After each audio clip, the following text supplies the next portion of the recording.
Feminism has come full circle.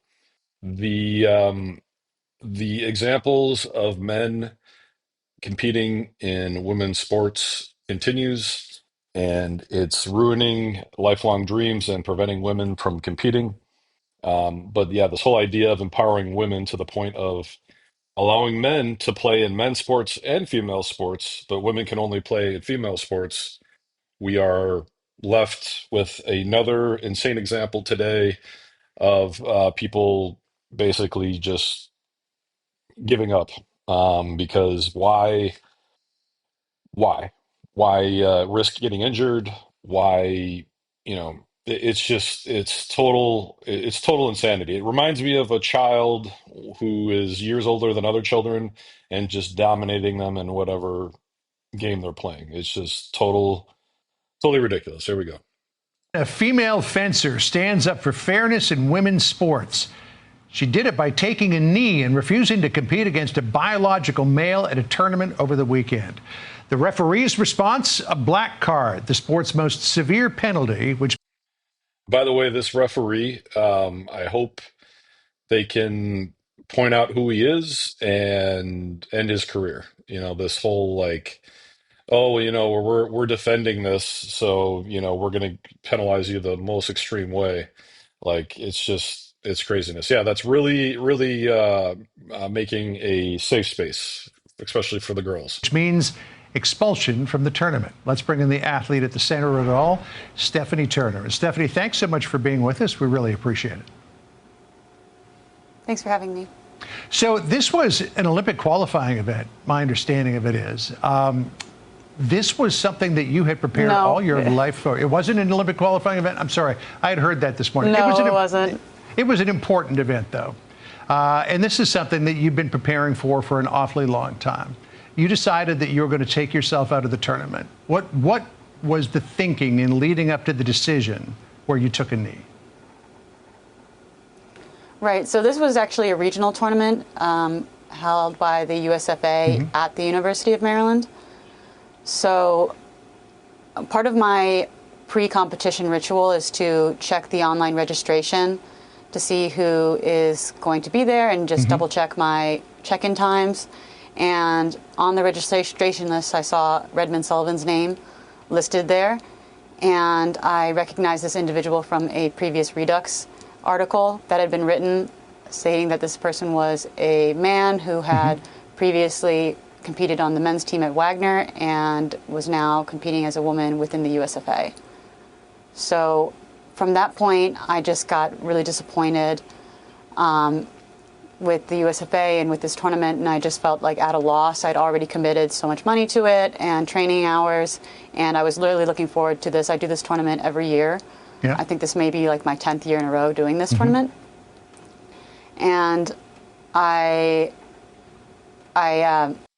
Could you imagine working and practicing all year, looking forward to, whatever, two or three tournaments that are basically where you're trying to be at your peak performance, and then you have to deal with this garbage? I just got really sad and I started crying because this was like the last thing I wanted to deal with in my competition. So at one point in the video, so we see you take a knee, and then the official comes over. What did you say to the official at that point? So the official came over to me and asked if I was still refusing to fence, and I said yes. Oh, and are you talking about initially, yes, or when I got the black card? No, initially. Initially, I told them that I was refusing to fence because this person is a man and I am a woman, and this is a women's tournament, and I refuse to fence on principle. And then later, right after this, we see your opponent comes over. What did you say to your opponent at that point? My opponent was a little bit confused, thinking that I was maybe hurt, and I said, no, I am refusing to fence you because I'm a woman and you are a man. I have much love and respect for you, but I will not compete against you. Wow. And he responded, okay, well, there's a, yes? Yeah, I was just going to say, I'm sorry, what was his response?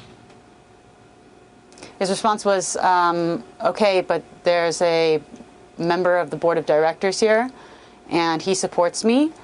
And there's a policy that says that I'm a woman and I'm allowed to compete in the women's tournament. And if you do this, you're going to get black carded. And I said, I know.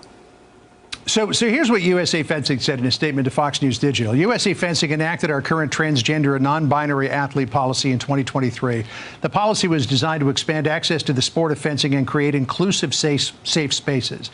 It goes on to talk more. But this idea about inclusive, safe spaces, what about inclusive, safe spaces for female athletes? By the way, anyone giving money to USA Fencing, they should stop and pause all donations until this is resolved. Right. There's nothing for me and there's everything for him, because I have no choice as a woman, as a female, in where I compete. I am a woman and I have an athletic disadvantage to men, so I compete in the women's division, which is where I rightfully am. But he has been given this opportunity to fence in the women's division, and he can compete. He can easily compete in the men's division. He can also compete at mixed events in local tournaments if he wants. There is a place for him.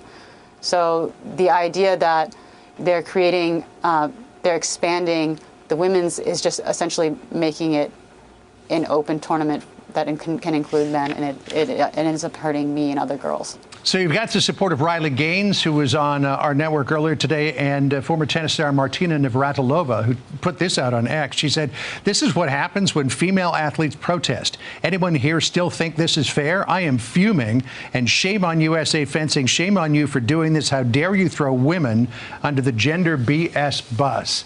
I mean, this doesn't come at the expense of male athletes. We don't see this in the flip side of the coin. This all comes at the expense of female athletes like yourself, like Riley Gaines, like the girls who lost that race by 7 seconds in Oregon, like the girls who lost the pole vault event in Maine. I mean, this is happening across the country, right. And to a large degree, women support this. Right. And I will make one comment that my understanding is, and there's a lot of videos and discussion about this, is that publicly women support the trans men playing in sports, but privately they do not. And no one has the guts other than the athletes to talk about it publicly.